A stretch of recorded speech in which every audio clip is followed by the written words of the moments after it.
Assalamualaikum warahmatullahi taala wabarakatuh. Salam sejahtera untuk teman-teman sekalian dimanapun kalian berada. Semoga tetap sehat di dalam lindungannya, dengan rahmat hidayahnya kalian tetap keadaan sehat walafiat. Tentu yang terhormat dosen pengampu sosiologi agama, teori sosiologi agama, Abidi Aziz Faiz M. Hum, dan pimpinan Prodi Sosiologi Agama Fakultas Usuluddin dan Pemikiran Islam Universitas Islam Negeri Sunan Kalijaga, Yogyakarta.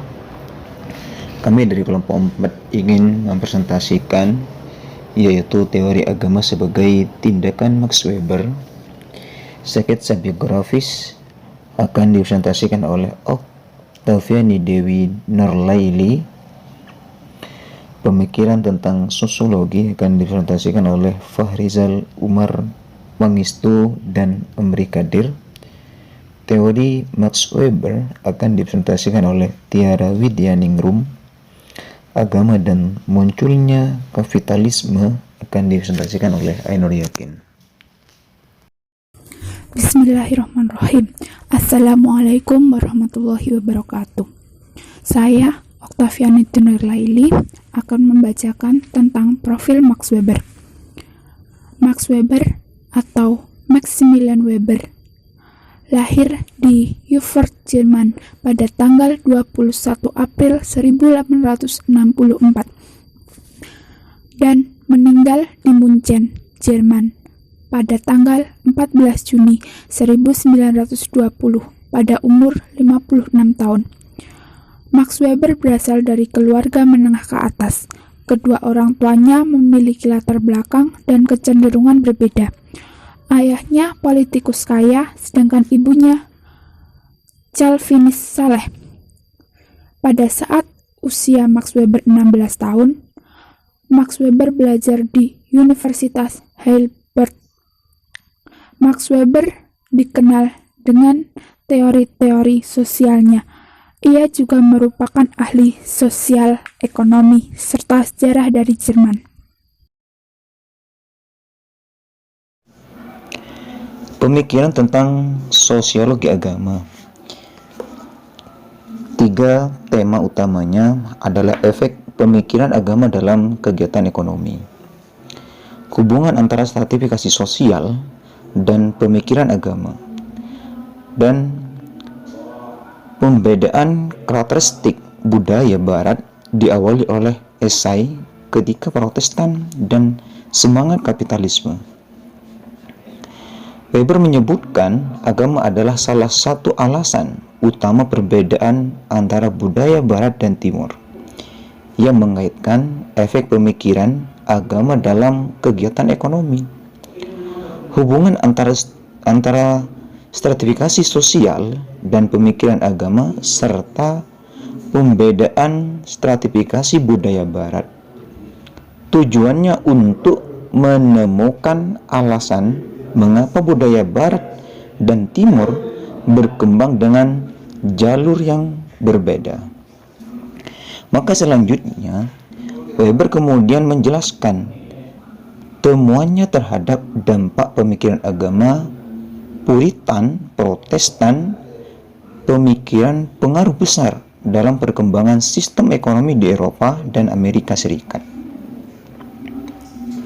Namun tentu saja ini ditopang dengan faktor lain, diantaranya adalah rasionalitas terhadap upaya ilmiah, menggabungkan pengamatan dengan matematika, itu tentang pembelajaran dan jurisprudensi, sistematisasi terhadap administrasi, pemerintahan, dan usaha ekonomi. Studi agama menurut Weber semata hanyalah meneliti atau satu emansipasi dari pengaruh magi, yaitu pembebasan dari pesona. Hal ini menjadi sebuah kesimpulan yang dianggapnya sebagai aspek pembedaan yang sangat penting dari budaya yang ada di barat. Maka di situ sangat penting ketika Max Weber mengkaitkan agama dalam sistem ekonomi, maka agama menjadi topeng, menjadi rambu-rambu ataupun menjadi rutinitas kebiasaan dalam karakteristik perilaku manusia yang dibedakan oleh Max Weber antara budaya barat ataupun budaya timur ataupun dalam sistem keekonomiannya.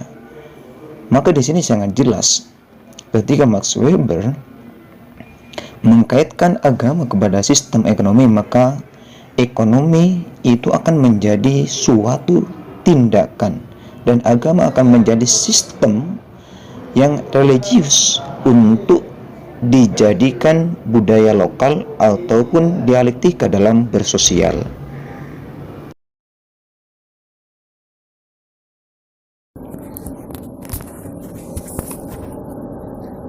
Nah, pada teori Max Weber ini terdapat teori rasionalitas perubahan sosial Max Weber itu ada 4, yaitu sebagai berikut.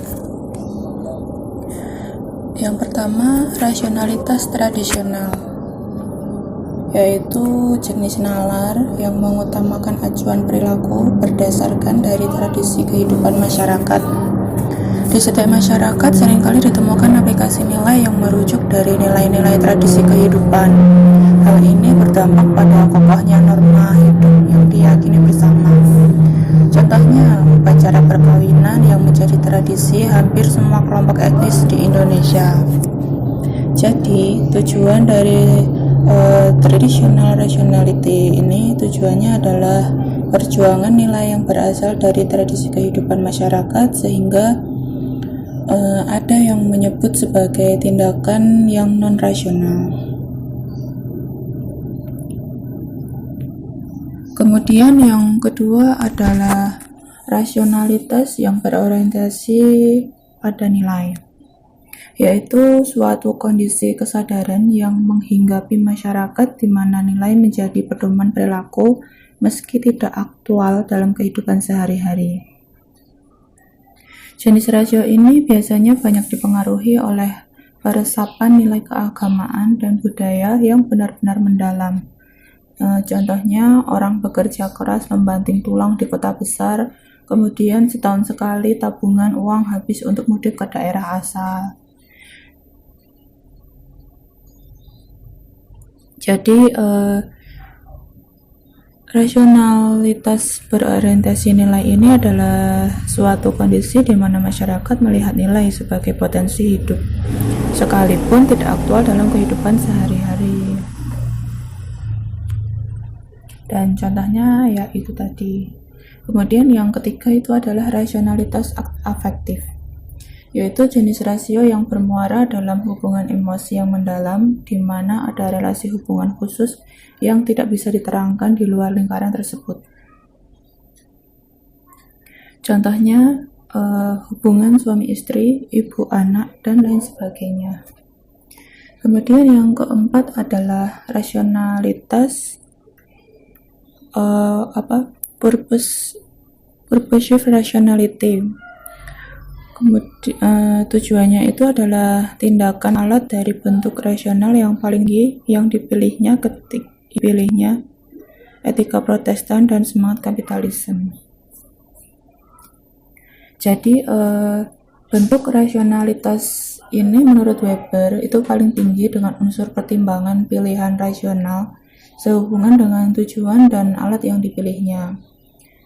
Di setiap komunitas masyarakat itu, kelompok masyarakat etnik tertentu, ada banyak unsur rasionalitas yang dimiliki dari banyak segi rasionalitas tersebut.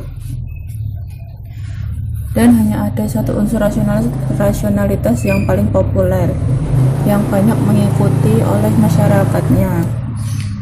Sebagai contoh, itu adalah rasionalitas ekonomi sering menjadi pilihan utama di banyak masyarakat. Sepanjang sejarah, kehidupan rasionalitas ini bisa menggerakkan banyak perubahan sosial, mengubah perilaku kehidupan orang per orang secara kontekstual. Nah, dari contoh tadi, Max Weber ini memilih etika Protestan dan semangat kapitalisme. Jadi, inti teori Weber tentang perubahan sosial itu terletak pada perubahan dasar dalam masyarakat yang merubah masyarakat dari yang sebelumnya menjadi yang sekarang. Pada saat itu, maksud saya, pada umumnya itu kan masyarakat terintegrasikan oleh faktor-faktor dasar tertentu. Salah satu faktor dasar yang dimaksud adalah adanya nilai-nilai tertentu yang dianut oleh sebagian besar warga masyarakat yang bersangkutan. Nah, oleh karena itu, kemungkinan terjadinya perubahan dalam kehidupan masyarakat bergantung dari adanya perubahan nilai-nilai tersebut. Dalam konteks inilah, tokoh Max Weber menjelaskan terjadinya perubahan sosial, yaitu dengan menggunakan pendekatan terhadap perubahan sosial yang akan lebih jelas dengan cara kita melihat, memahami, membaca bukunya yang terkenal, yaitu The Protestant Ethic and the Spirit of Capitalism, yang intinya mengenai kapitalisme itu adanya suatu orientasi pemikiran rasional di kalangan masyarakat terhadap keuntungan-keuntungan ekonomis. Kemudian menurut Weber, suatu masyarakat dapat disebut masyarakat kapitalis apabila warga masyarakatnya secara sadar bercita-cita untuk mendapatkan keuntungan atau kekayaan, dan hal ini dianggap sebagai sesuatu yang bersifat etis. Masyarakat memberikan legasi atau pengakuan bahwa halnya etis dan baik, sehingga menjadi nilai yang legitimate atau disepakati sebagai faktor pengikat integrasi kehidupan masyarakat mereka. Jadi, Max Weber ini menguraikan terjadinya perubahan nilai di kalangan masyarakat yang pada saat itu secara ortodoks menganut paham Katolikisme yang dalam abad-abad pertengahan saat itu. Dan orientasi dari paham Katolikisme itu cenderung menjauhkan masyarakat dari kegiatan atau usaha untuk mengubah kondisi-kondisi kehidupan. Nilai Katolikisme seperti inilah yang bersifat legitimate atau nilai etis pada masa saat itu. Kemudian, perubahan nilai itu terjadi ketika muncul apa yang dikenal dengan etika Protestan yang bersumber dari ajaran Martin Luther dan John Calvin pada abad ke-16, yaitu sebagai suatu ajaran yang merupakan hasil atau produk reformasi Protestan. Maka doktrin tersebut bertentangan dengan Katolikisme abad pertengahan dan perbedaan tersebut merupakan legitimasi bagi munculnya kapitalisme. Asumsi penting Max Weber itu adalah bahwa agama merupakan sumber utama dari nilai-nilai dan cita-cita yang berkembang ke seluruh aspek kehidupan manusia. Jadi, perubahan sosial besar menurut Weber itu adalah dari yang awalnya masyarakat itu jauh dari kegiatan usaha yang kemudian beralih menjadi karena adanya etika Protestan itu masyarakat menjadi kapital, menjadi seseorang yang lebih dekat dengan kegiatan-kegiatan usaha dalam kehidupannya supaya mereka itu kaya, karena ada pendapat bahwa kemiskinan itu adalah tanda kegagalan secara moral pada saat itu. Nah, proses perubahan nilai dasar keagamaan inilah yang oleh Weber dijadikan penjelasan terhadap perubahan sosial yang terjadi secara besar-besaran di kalangan masyarakat Eropa yang dikenal sebagai konsentrasi pengamat agama-agama Kristen di dunia. Yang kemudian tentang agama dan kapital ini akan dijelaskan di Selanjutnya yaitu agama dan munculnya kapitalisme. Poin pertama, kekuatan-kekuatan ekonomi yang mempengaruhi Protestantisme. Bagaimana hal tersebut? Ekonomi bisa menguasai dan menjadi sistem dalam pemerintahan. Kalau kita diartikan, apa itu Protestantisme? Protestantisme adalah aliran dalam agama Kristen yang terpisah dari gereja Katolik Roma pada zaman Reformasi abad ke-16 yang dipelopori oleh Martin Luther. Maka disitulah kekuatan-kekuatan ekonomi akan menjadi tonggak, menjadi kekuatan yang sangat dahsyat untuk menguasai suatu ajaran agama.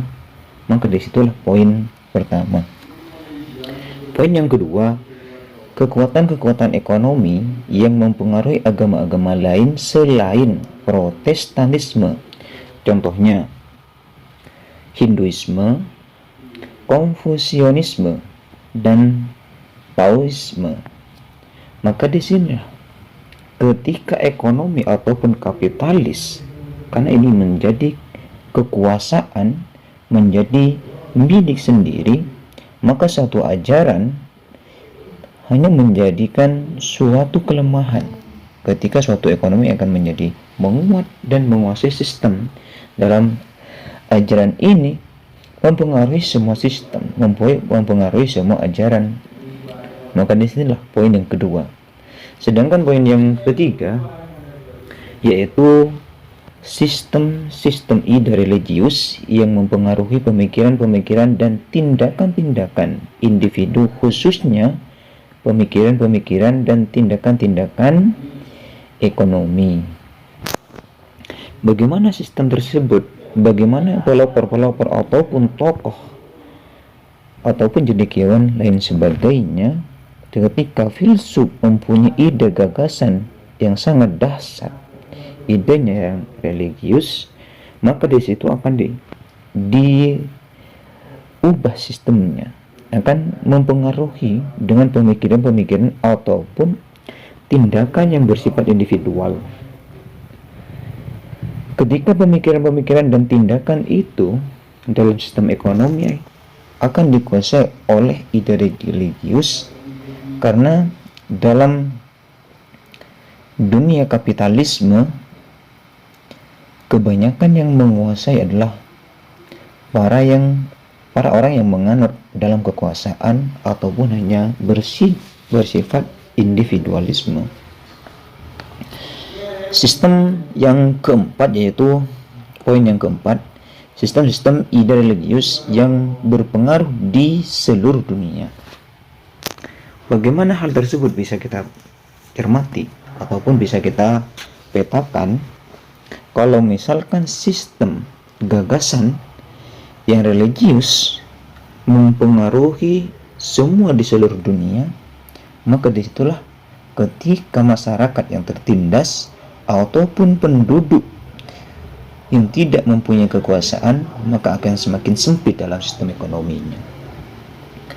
Poin yang kelima, sistem-sistem ide religius, khususnya Protestantisme, mempunyai efek yang unik di Barat yang membantu merasionalkan sektor ekonomi dan hampir setiap institusi lainnya.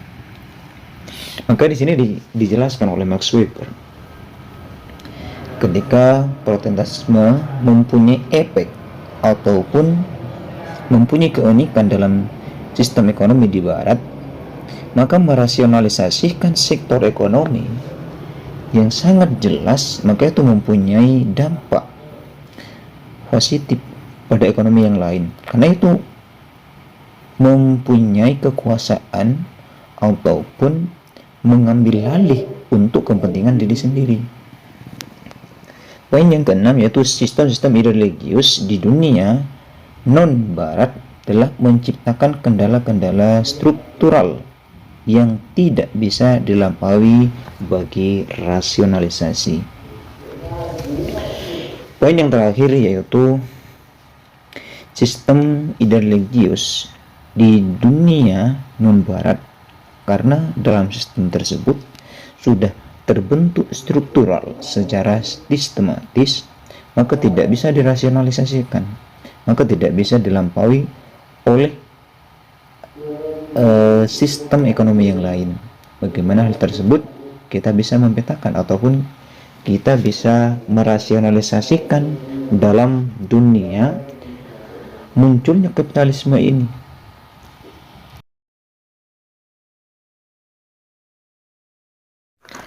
Yang terakhir, kesimpulan, Max Weber merupakan salah satu tokoh yang berpengaruh besar dalam teori-teori sosiologi, lebih tepatnya terhadap sosiologi agama yang kita bahas kali ini.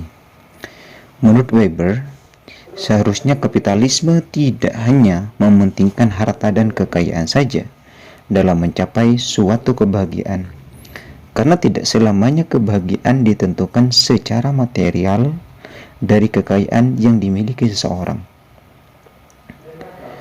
Walaupun sebenarnya dalam konteks spirit kapitalisme yang dimiliki Protestan sangat wajar, Weber menyampaikan dengan fasih ide bahwa dunia menjadi semakin didominasi oleh norma-norma dan nilai-nilai rasionalisasi. Hubungan antar agama dan kapitalisme yang mengenai hubungan antara ide-ide religius dan perkembangan semangat kapitalisme yang merintangi pertumbuhan sistem ekonomi nasional. Maka disinilah sangat wajar ketika Max Weber menyimpulkan suatu gagasannya ketika agama dikombinasikan dengan kapitalisme, maka sistem agama dengan kolaborasinya ide yang sangat religius, maka kapitalisme akan menjadi panutan dalam sistem agamanya. Maka disitulah pokok pembahasan dalam tindakan Max Weber ketika agama dikombinasikan dengan kapitalisme. Kenapa agama ataupun kapitalisme itu muncul? Karena suatu kekuasaan ataupun memetakan suatu pengkelompokan. Karena tidak ada suatu ajaran ataupun penguatan dalam sistem keagamaannya.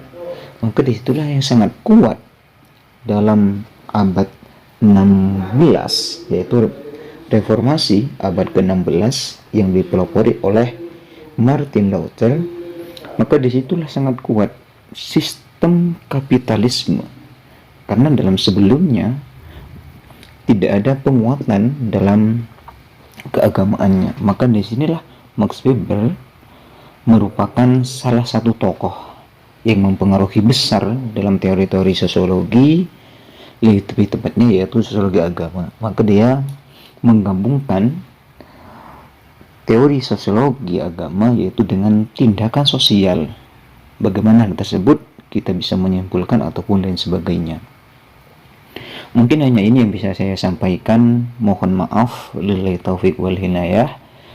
Semoga menjadi tambahan ilmu yang barokah. Dan kami dari kelompok 4, jika ada kekurangan ataupun kekeliruan dalam segi tulisan, penyampaian ataupun lain sebagainya, semoga kalian semua yang mendengarkan mendapatkan tambahan rahmat hidayahnya dan sehat selalu. Semoga tetap dalam keadaan sehat walafiat. Assalamualaikum warahmatullahi taala